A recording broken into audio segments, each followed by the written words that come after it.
چنانچہ نبی علیہ السلام نے رہبری فرمائی کہ لوگ اپنے لیے بیوی کو 4 وجوہات سے پسند کرتے ہیں۔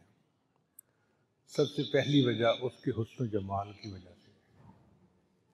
یقینی بات ہے رشتے میں حسن و جمال کو دیکھنا چاہیے، مگر صرف اسی کے اوپر ریجھ جانا اور ضد کرنا کہ جی بس مجھے تو فلاں سے شادی کرنی ہے، یہ کوئی اچھی چیز نہیں ہے۔ آج جو بندہ گلفام ہوتا ہے، چند دن کے بعد، چند سال کے بعد وہی چھوارے والی شکل بنی ہوتی ہے۔ تو یہ ظاہری شکل و صورت کی خوبصورتی پائیدار نہیں ہوتی۔ شاعر نے کہا حسن صورت چند روزہ، حسن سیرت مستقل۔ حسن صورت چند روزہ، حسن سیرت مستقل، اس سے خوش ہوتی ہیں آنکھیں، اس سے خوش ہوتا ہے دل۔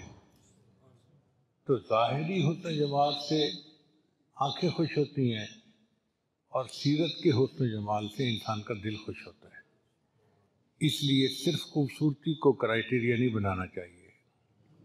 آج کل ہمارے پاس ایسے بہت سارے مسئلے آتے ہیں، لڑکا ضد کر لیتا ہے میں نے تو اسی لڑکی سے شادی کرنی ہے، چاہے وہ ان پڑھ ہو یا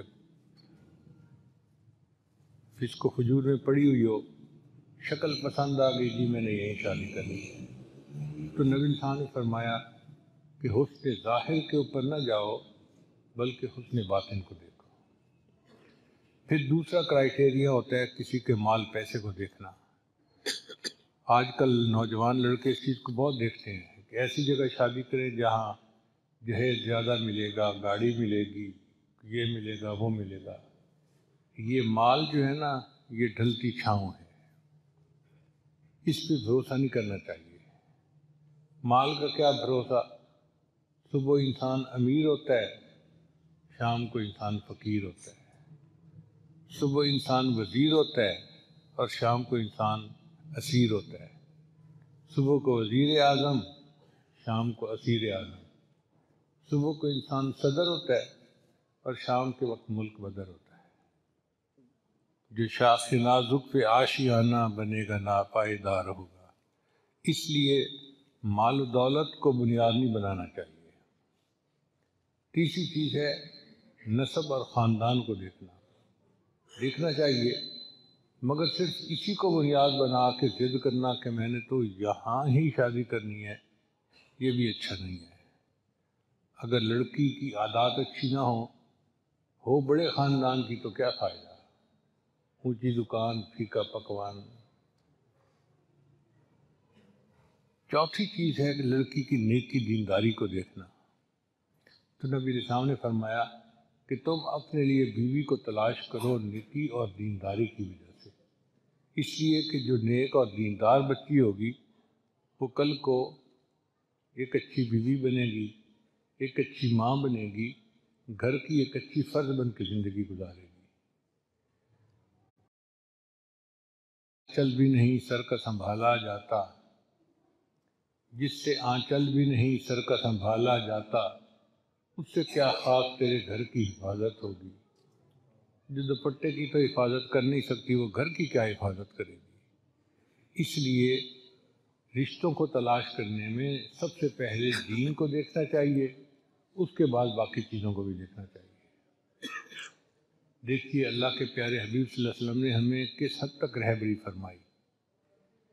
چنانچہ دین کی بنیاد پہ جو رشتے ہوتے ہیں وہ پائیدار ہوتے ہیں۔ شریعت نے حکم دیا کہ جب شادی ہو جائے تو خیرکم خیرکم لأہلہ، تم میں سے سب سے بہتر وہ ہے جو اپنے اہل خانہ کے لیے بہتر ہے۔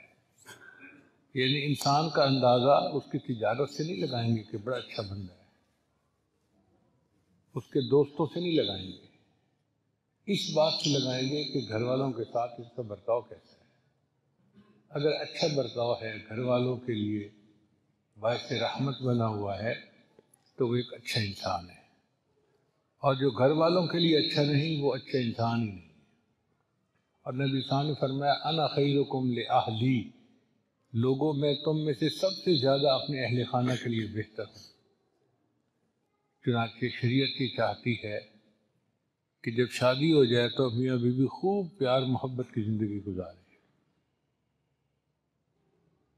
اس لیے دین اسلام نے لو میرج کو پسند نہیں کیا، لو آفٹر میرج کو پسند کیا کہ شادی ہو گئی، اب میاں بیوی جتنی محبت سے رہو اتنا ثواب ہے۔ یہاں تک حدیث مبارکہ میں آتا ہے کہ جب بیوی خاوند کو دیکھ کر مسکراتی ہے اور خاوند بیوی کو دیکھ کر مسکراتا ہے، اللہ تعالیٰ ان دونوں کو دیکھ کر مسکراتے ہیں۔ آپ بتائیے اللہ کو راضی کرنے کا اس سے اور آسان طریقہ کیا ہو سکتا ہے کہ جب بیوی خاوند کو دیکھ کر مسکراتی ہے اور خاوند بیوی کو دیکھ کر مسکراتا ہے، اللہ تعالیٰ ان دونوں کو دیکھ کر مسکراتے ہیں۔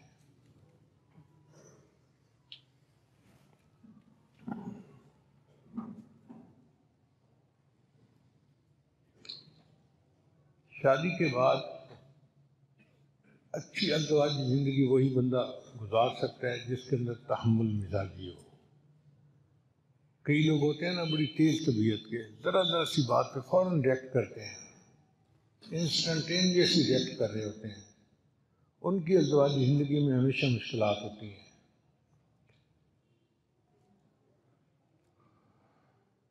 انگریزی میں کہتے ہیں to run a big show one should have a big heart, کہ بڑا کام کرنے کے لیے پھر بندے کو دل بھی بڑا کرنا چاہیے۔ جو چاہتا ہے کہ میرا گھر آباد رہے، اس کو اپنا دل بڑا کرنا پڑے گا، تب اس کا گھر آباد رہے گا۔ چھوٹی چھوٹی باتوں پہ بیوی سے جھگڑا کر لینا اور لڑائی جھگڑے پہ آ جانا، یہ اچھی بات نہیں ہوتی۔ آج کل کا مشینی دور ہے، اور مشین جب ڈیزائن کی جاتی ہے نا تو اس کے پرزوں میں کلیئرنس ٹالرنس ہوتی ہے۔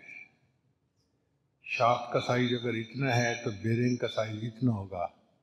ان کے درمیان چند تھاؤزنڈ کا فرق ہوتا ہے، ایک نہیں ہوتا۔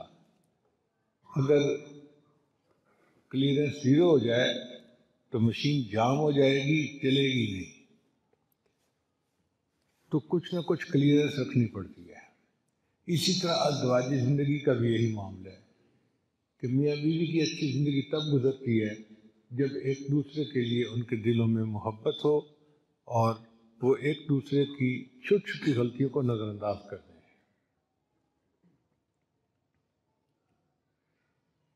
انگریزی میں کہتے ہیں high winds blow on high mountains, جتنے اونچے پہاڑ ہوتے ہیں ان کے اوپر اتنی تیز ہوائیں چلتی ہیں۔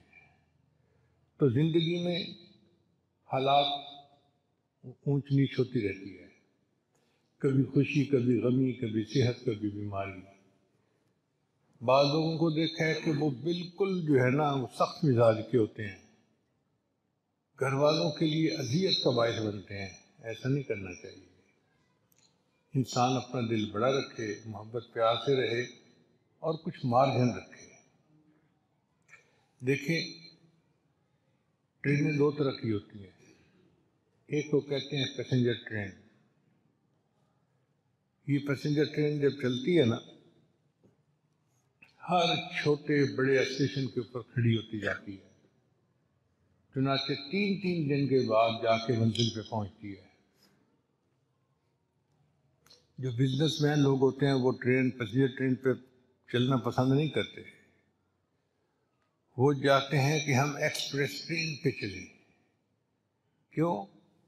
کہ ایکسپریس ٹرین تیزی سے چلتی ہے، چھوٹے چھوٹے اسٹیشنوں پہ تو کھڑی نہیں ہوتی۔ جہاں اسٹیشن آیا تھوڑا سپیڈ سلو ہوئی اور اسٹیشن گزر گیا، پھر بھاگ پڑی۔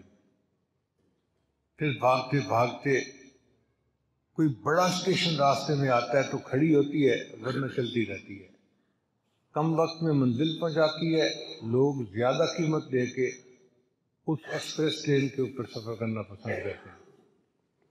انسان کی زندگی کی مثال بھی اسی طرح ہی ہے۔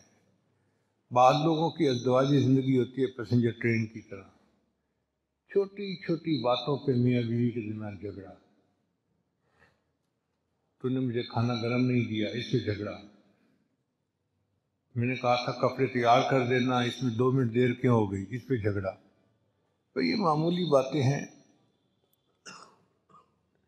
ان کی اصلاح بھی کرنی ہو تو پیار محبت سے کرنی چاہیے، سختی کرنے کی کیا ضرورت ہے۔ ان کی ازواجی زندگی کی ٹرین اچھی نہیں ہے، ذرا سی بات ہوئی آپس میں بولنا چھوڑ دیا۔ اب ان کی گاڑی کھڑی ہے ازواجی زندگی والی، اور جو عقل مند لوگ ہوتے ہیں ان کی زندگی میں اگر کوئی ایسا مسئلہ بنتا بھی ہے تو تھوڑی دیر کے لیے رنجش ہوئی اور پھر آپس میں محبت پیار سے رہنا شروع کر دیتے ہیں۔ اللہ ایسے لوگوں سے زیادہ راضی ہوتے ہیں جو اپنے مقصد زندگی کو سامنے رکھ کے اپنی زندگی کو گزار رہے ہوتے ہیں۔ اس لیے فوربیئرنس کہتے ہیں تحمل مزاجی کو، خامن کے اندر تحمل مزاجی کا ہونا انتہائی ضروری ہے۔